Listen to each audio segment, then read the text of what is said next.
Eu vou pedir para que vocês abram a Bíblia no Salmo de número 2. Salmos, nós temos todos os domingos aqui pela manhã estudado, refletido, meditado em um salmo. Nós já vimos vários salmos, como eu sempre inicio os meus estudos aqui pela manhã, os salmos têm gêneros literários diferentes. Então a gente tem salmo de ação de graças, salmo de confissão, salmo de entronização do rei, que são salmos régios. Nós temos vários estilos literários, vários gêneros literários. E hoje nós vamos ver o Salmo de número 2. O Salmo de número 2, ele é um oráculo profético com uma perspectiva escatológica.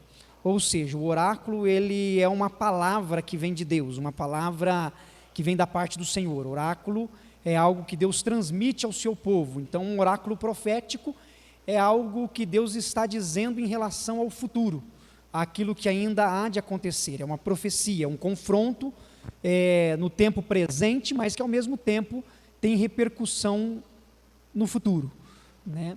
E numa perspectiva escatológica, porque ele trata a respeito da vinda do Messias, a vinda de Jesus. Então a escatologia, não só no aspecto do fim de todas as coisas que a gente sempre aguarda, mas tudo que trata da vinda do reino de Deus, da concretização do reino de Deus, faz parte dessa ideia do escatológico, né? Faz parte dessa instauração do reino messiânico, do reino de Deus, aonde nós estamos inseridos.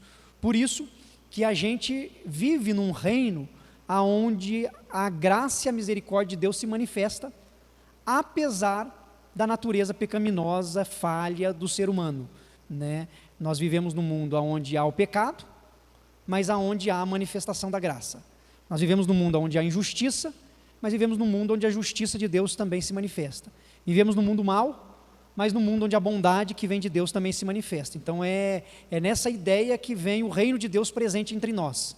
O reino de Deus já está entre nós, mas ainda vai se manifestar de maneira completa, de maneira plena. Teologicamente a gente chama isso do já e o ainda não, né? O reino de Deus já está entre nós, mas ainda não está concluído de maneira global no meio de nós. Então, há sinais do reino, mas infelizmente também há manifestações da maldade, do pecado e etc, né? Então aqui nós vamos ver no Salmo 2, vamos lá, eu vou fazer a leitura dele inteiro, porque são só 12 versículos, então não é uma leitura longa, né? Vamos lá.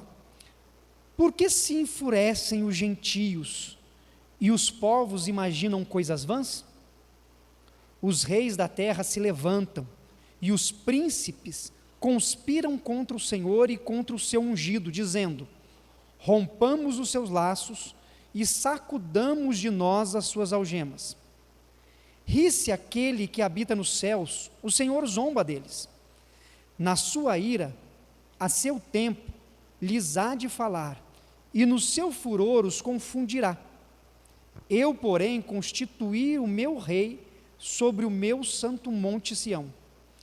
Proclamarei o decreto do Senhor. Ele me disse: tu és o meu filho, eu hoje te gerei.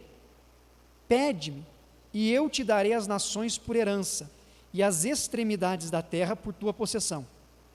Com vara de ferro as regerás, e as despedaçarás como um vaso de oleiro. Agora, pois, ó reis, sede prudentes, deixai-vos advertir, juízes da terra. Servi ao Senhor com temor, e alegrai-vos nele com tremor. Beijai o filho, para que se não irrite, e não pereçais no caminho, porque dentro em pouco se lhe inflamará a ira. Bem-aventurados todos os que nele se refugiam. Amém até aí.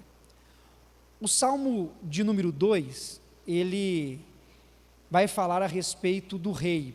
Portanto, mais uma vez, é um texto que tem uma conotação sobre a figura daquele que governa.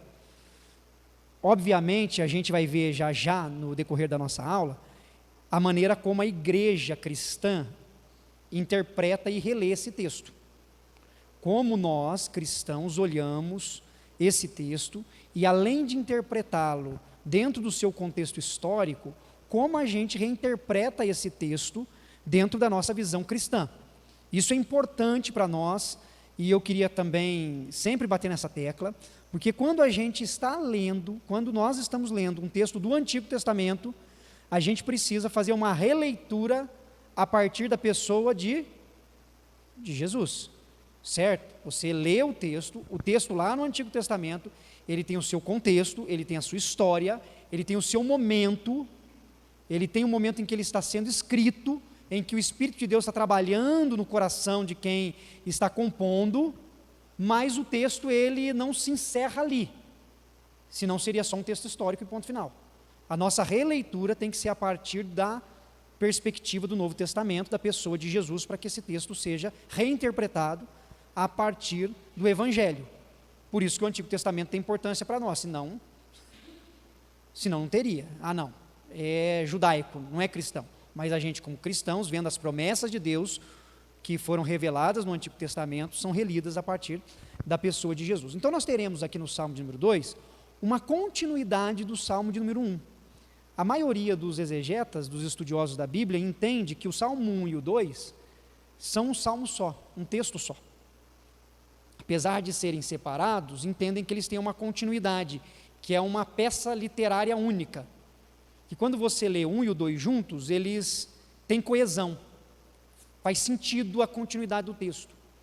Inclusive, quando você lê lá no Salmo de número 1, Salmo 1, versículo 1, dizendo, olha, bem-aventurado o homem que não anda no conselho dos ímpios, não se detém no caminho dos pecadores, nem se assenta na roda dos escarnecedores. Quando ele fala a respeito do homem justo, feliz, bem-aventurado, quando você chega no final do capítulo 2, no versículo 12, na última parte, ele vai dizer, bem-aventurados todos os que nele se refugiam. Então, ele termina o Salmo 2 falando sobre quem é feliz. Ele inicia o Salmo 1 falando quem é feliz e finaliza o Salmo 2 falando quem é feliz. Ou seja, a conclusão e o encerramento de um texto puxando a mesma ideia da felicidade. No Salmo 1, versículo 5, vai falar sobre os perversos, dizendo assim, por isso os perversos não prevalecerão no juízo, nem os pecadores na congregação dos justos. E quando você vai para o Salmo 2, versículo 1, e ele diz, por que se enfurecem os gentios e os povos imaginam coisas vãs? Ele retoma de novo a ideia dos perversos, que são sempre os inimigos do povo de Israel.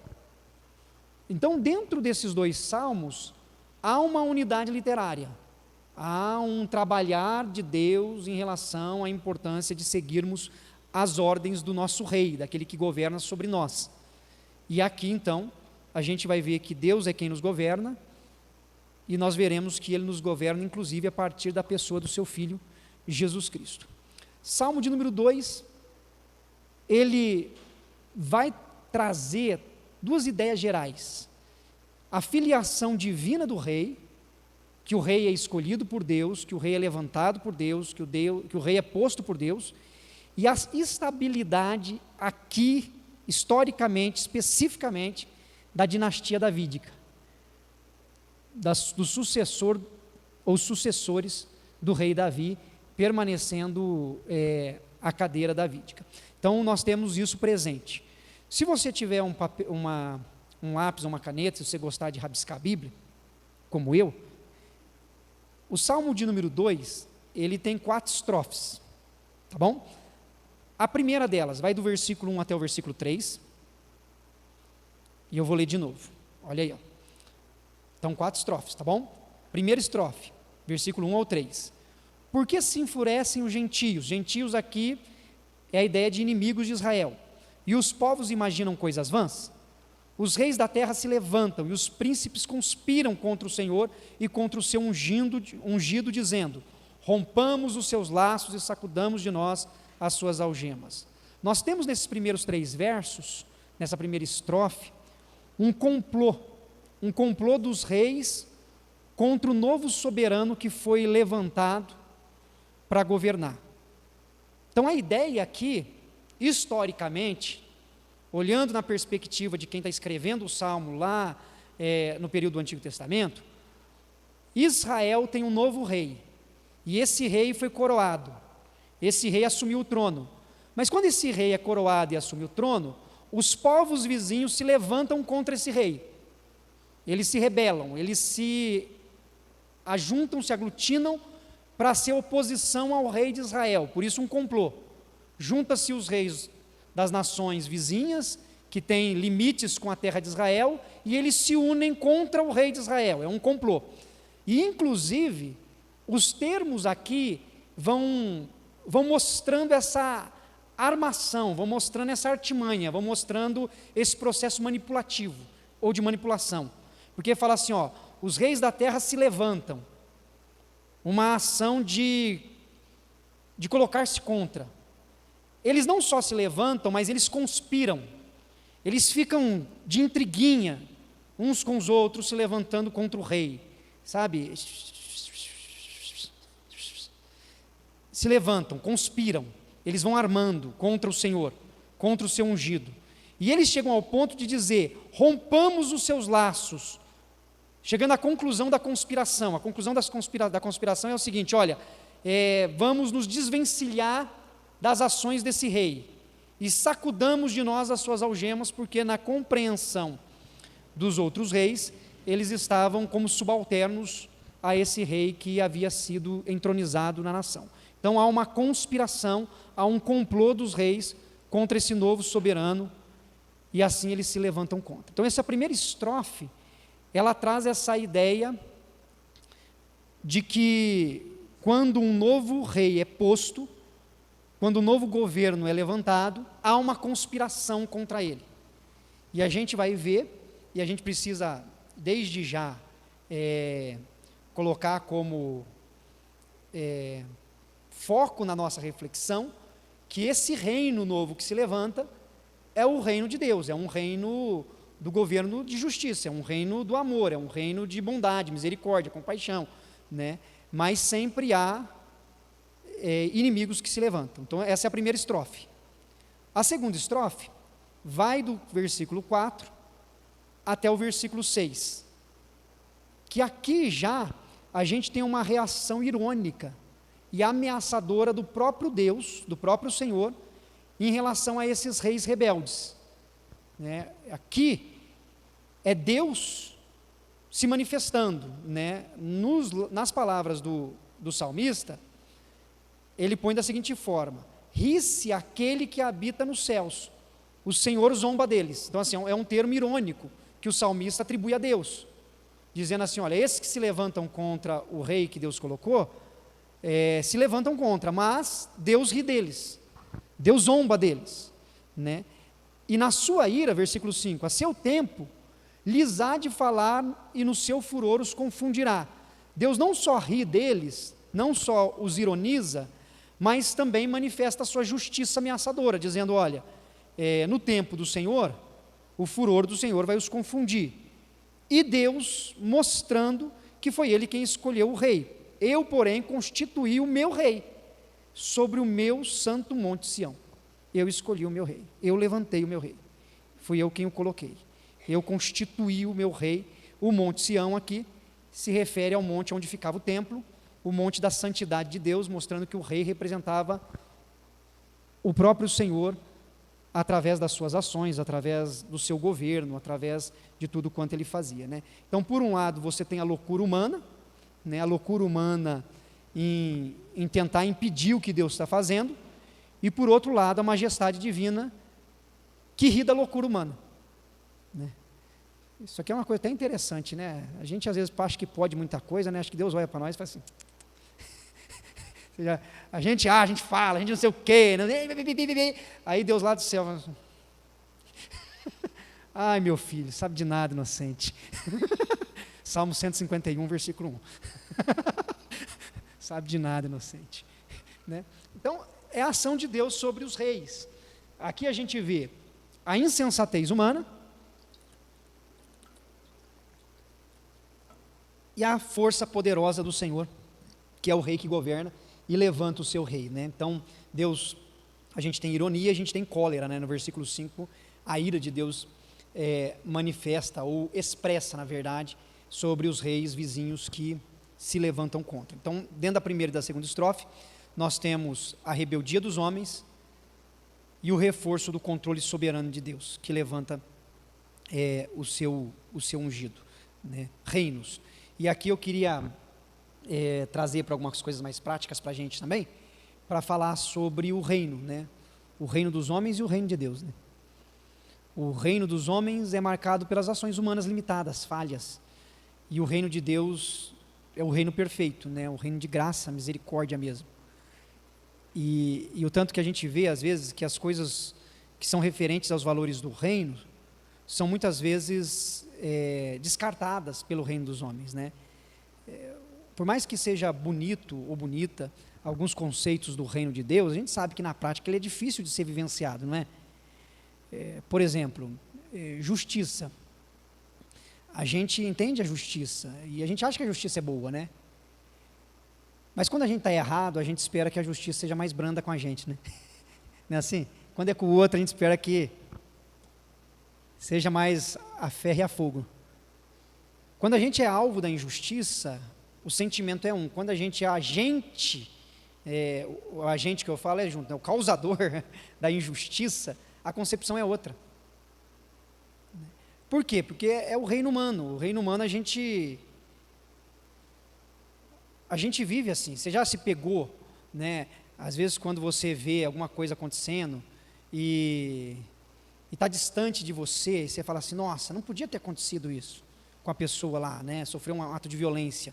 Não podia ter acontecido isso. Mas vida que segue, né? Agora, quando acontece com alguém próximo da gente, não é diferente?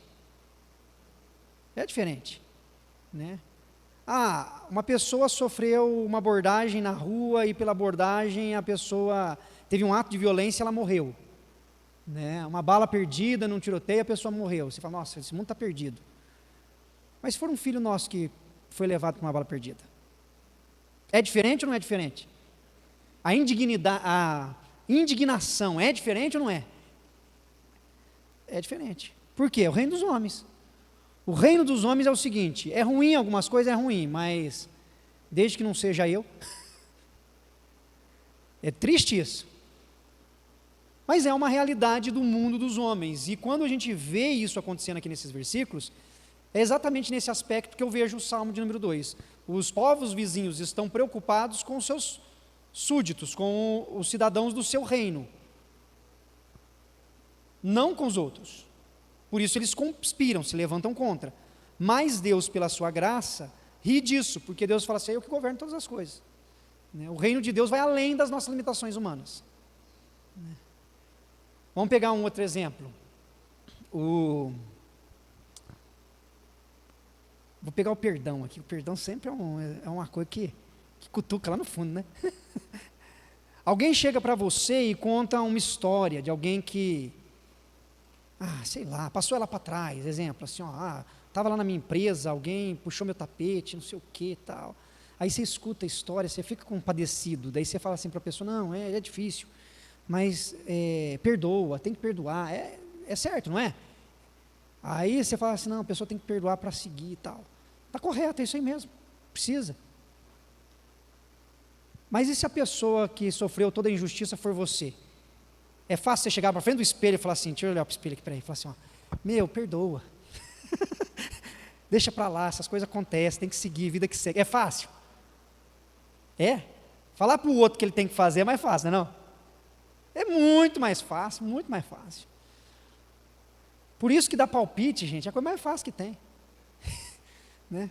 Dá palpite, dá opinião, você dizer, não, faz isso, se fosse comigo, eu faria desse jeito. Aí chega com você, você faz tudo errado também.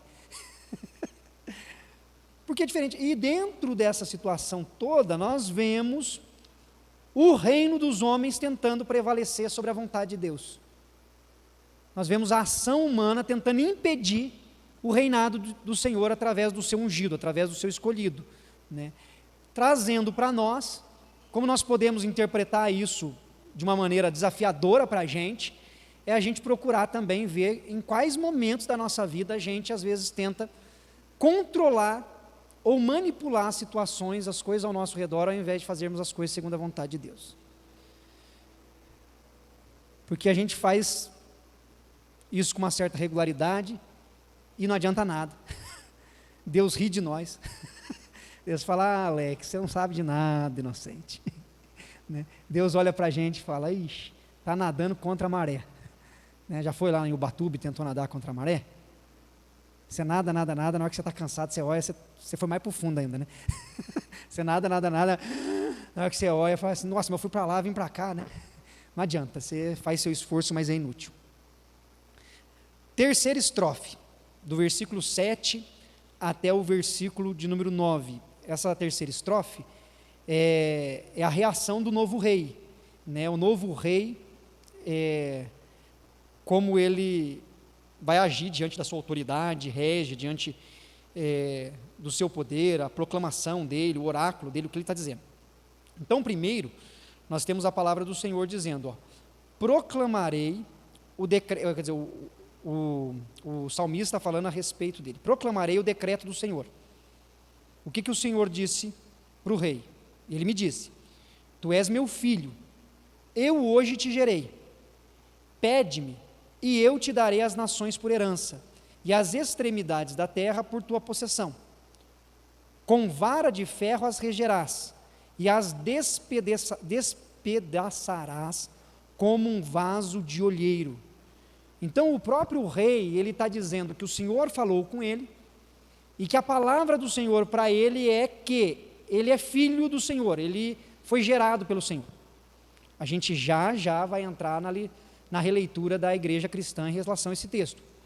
Mas, historicamente, a compreensão do texto, quando um rei assumia o trono, é que aquele rei foi posto por Deus naquele lugar. Ser um filho de Deus é ser um representante de Deus. Não sei se foi no estudo da semana passada, que eu falei que os povos vizinhos, eles tinham a concepção de que o rei era o próprio Deus. No Egito, inclusive, era assim, Faraó é Deus, né? Que o Faraó determina, ele é o próprio Deus e tal, né? Os povos vizinhos tinham essa concepção. O povo de Israel não. O povo de Israel, os seus reis não eram deuses, mas os seus reis eram representantes de Deus. Era filho de Deus, era alguém levantado por Deus, né? Não era como nos outros povos, como o próprio Deus, mas era alguém levantado. Mas nesse caso, não só levantado, mas tem a expressão te gerei. No dia da coroação, em que esse rei divino foi levantado por Deus e é empossado pelo Senhor, tem uma ideia aqui de um ato de geração, ou seja, algo natural. Não é só alguém levantado, é alguém a quem eu gerei. E aqui vem essa expressão também forte do rei davídico, de alguém que vem da geração do rei Davi, é Deus levantando esse rei para governar. E Deus não só levanta e cuida desse rei, como fala que vai dar a ele mais coisas, vai dar um reino maior, vai estender os seus limites, darei nações por herança, extremidades da terra por possessão, né? É uma palavra de bênção em que ele vai reinar mais, vai governar sobre mais. E é interessante porque a nação de Israel sempre foi uma nação muito pequena, né? Até hoje ela é pequena, né? Ela sempre foi pequena, na Mesopotâmia, ela nunca foi uma nação que cresceu, alargou as fontes, alargou os limites, como aconteceu com a Babilônia, como aconteceu com a Síria, o próprio Egito, né? A Grécia, posteriormente, Roma. Israel sempre foi um povo que foi mais oprimido. Ele conquistou a terra de Canaã, quando saiu do Egito, mas depois disso foi uma nação que mais sofreu do que conquistou, certo? Você pode ler o Antigo Testamento, ouvir a história, você vai ver um povo sempre sofrendo ameaça. O que ele lutava era para tentar defender os seus limites, porque sempre era atacado. E aqui essa palavra de que daria nações por herança, extremidades da terra, por possessão e etc. E esse versículo 9, com a vara de ferro as regerás, ou seja, você governará, e as despedaçarás, não sei por que despedaçarás não está saindo hoje, acho que eu estou despedaçado hoje nesse assunto.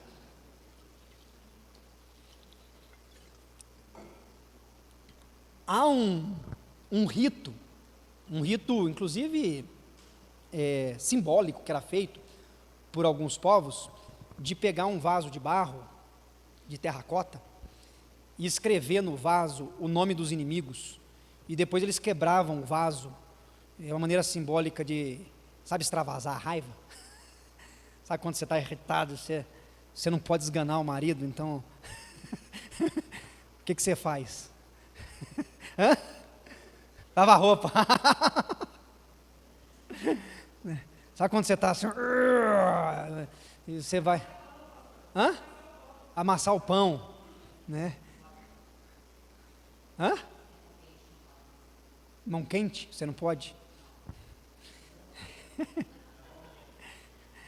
Então a ideia aqui é simbólica, mostrando que o rei vai se livrar dos seus inimigos, né? Essa ideia, né? É uma ideia simbólica aqui, mostrando que o rei vai governar e que ele vai conseguir superar, vencer, prosseguir apesar dos seus inimigos, né? Então esses versos traz isso e foca que esse rei é o filho escolhido.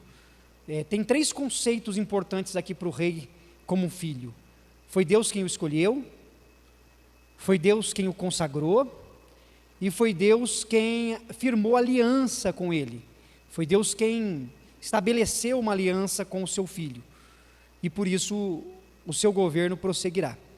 Última estrofe, versículo 10 ao versículo 12, essa estrofe aqui, por sua vez, traz uma ameaça, porque vai mostrar que haverá castigo para aqueles que continuarem rebeldes, aqueles que continuarem sendo oposição ao rei levantado pelo Senhor, e ao mesmo tempo uma promessa para aqueles que obedecem o Senhor.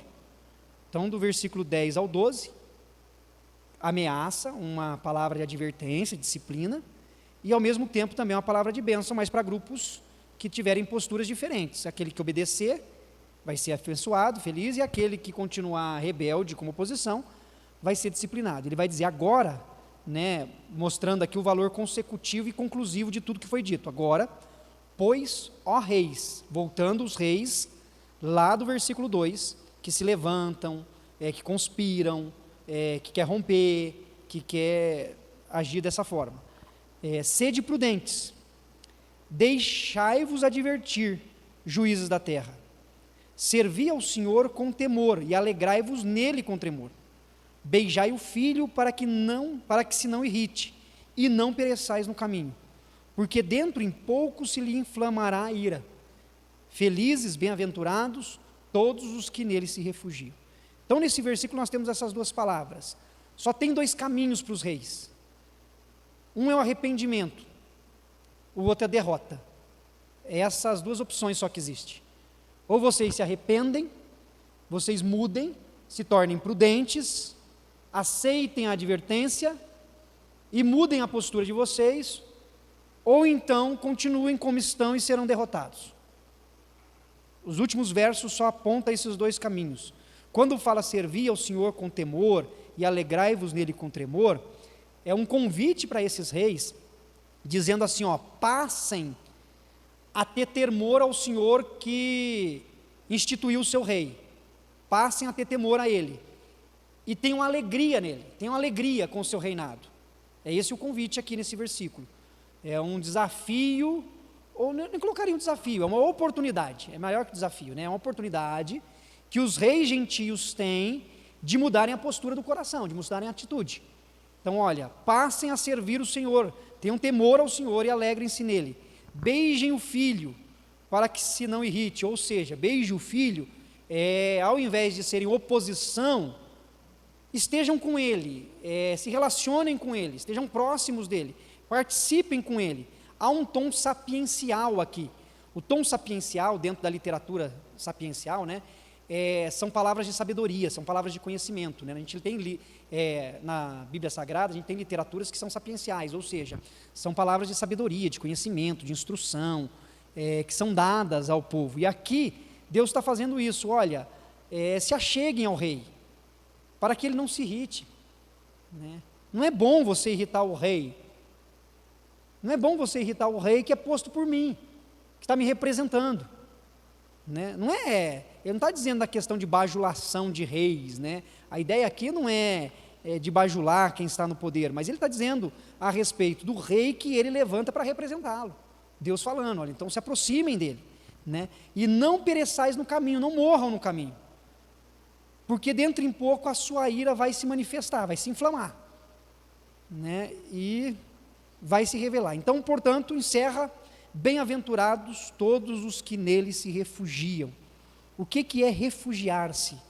Felizes todos os que nele se refugiam. Quando alguém fala em refúgio, o que você pensa? Refúgio. Segurança. Que mais? Refúgio.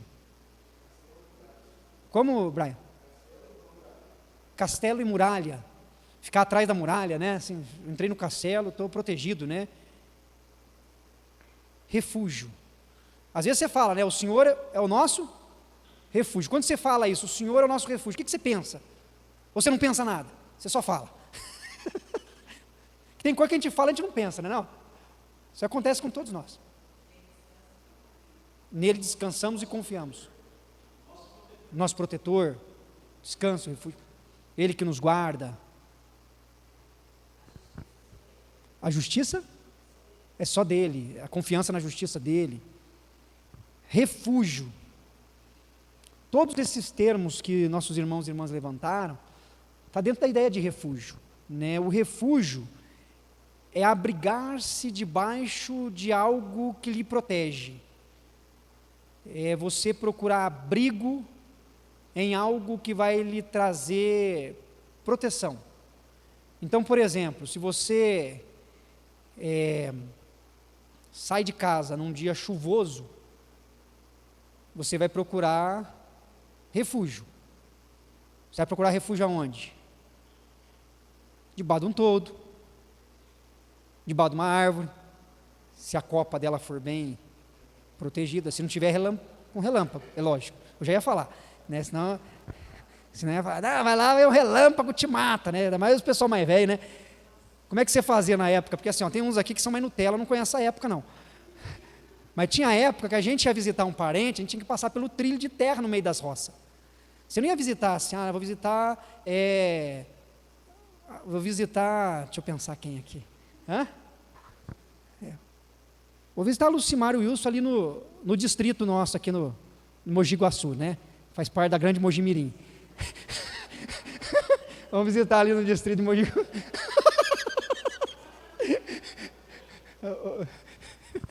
Vamos visitar. Então aí você vai de carro, você pode pegar um ônibus, sei lá, chamar um Uber, né? Hoje em dia, numa época, você não ia assim, uma época você ia visitar um parente que morava do outro lado, você falava assim, vamos cortar o caminho por essa roça aqui. Aí você pegava o trilhinho da roça, né? Aí de vez em quando tinha que correr dos boi brabo que tinha no meio do pasto, né? Quem já passou por isso aqui, levanta a mão.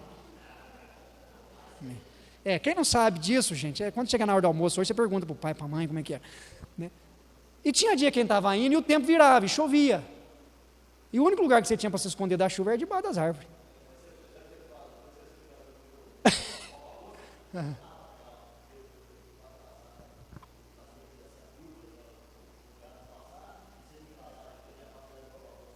Roda posto para o gado não passar, exatamente. Tinha uns desafios para a gente lá, né?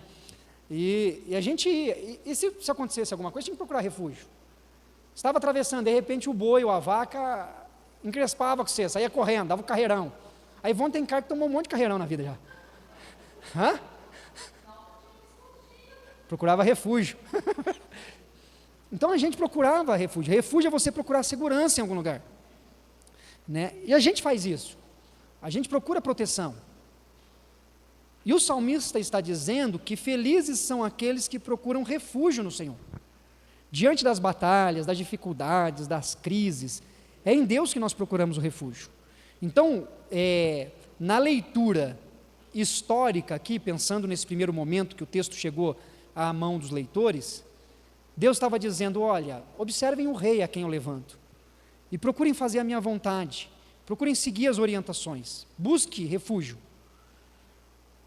A partir da leitura neotestamentária, esse texto é um texto também messiânico, ou seja, é um texto que fala de um rei, de um filho que assume o governo, mas esse filho é Jesus. Jesus é o filho gerado, é o filho escolhido, é o filho que é posto para governar.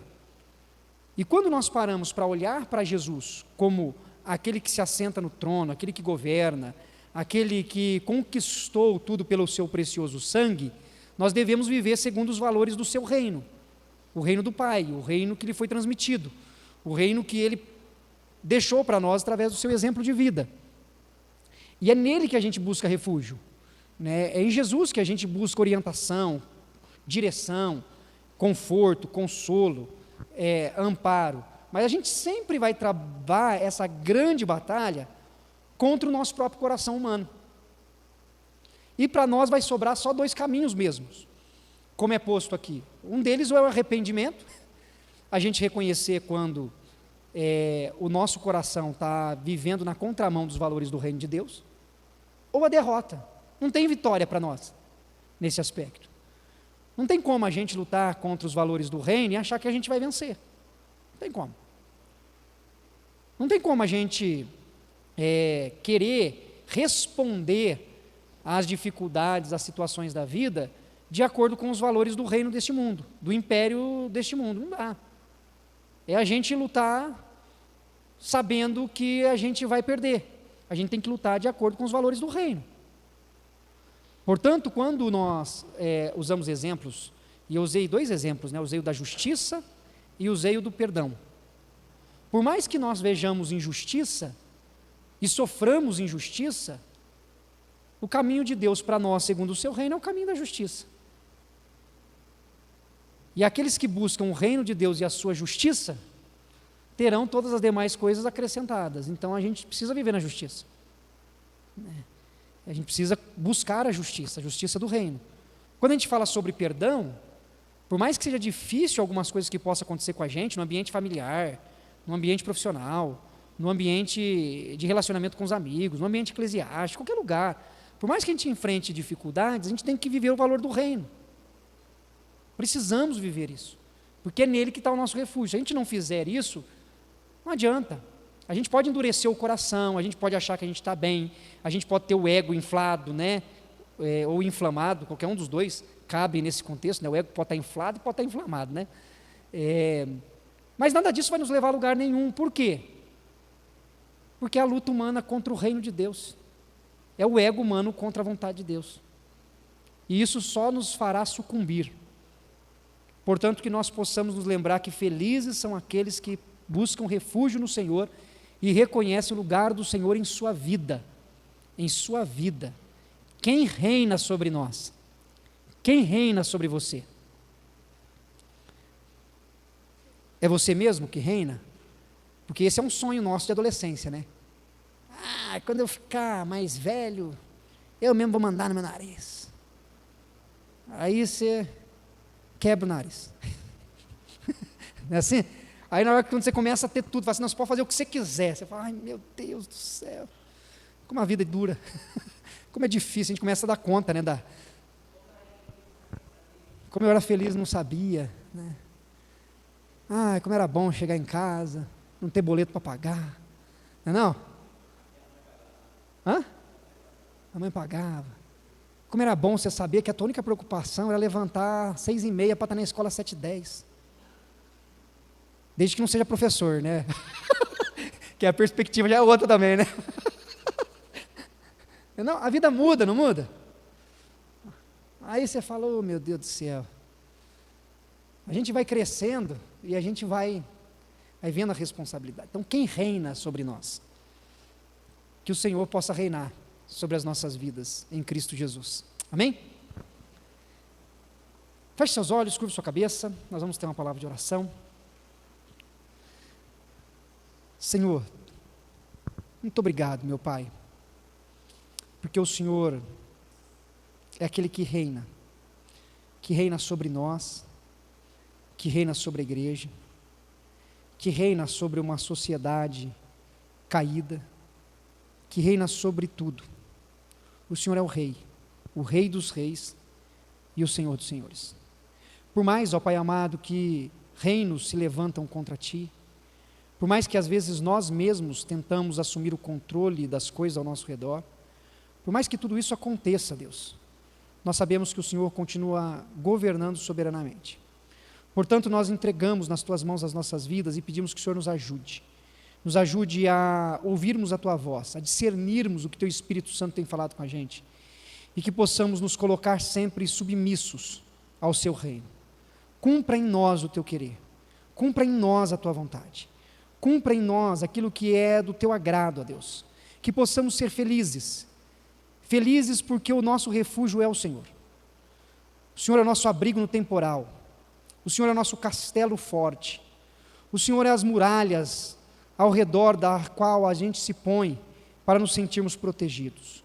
O Senhor é ao nosso derredor como os montes de Sião, que não se abalam, que não tremem. O Senhor, ó Pai amado, é em quem nós depositamos toda a nossa confiança. Portanto, venha sobre nós e guia-nos. É o que pedimos a Ti em nome de Jesus. Amém, Pai. Amém. Que Deus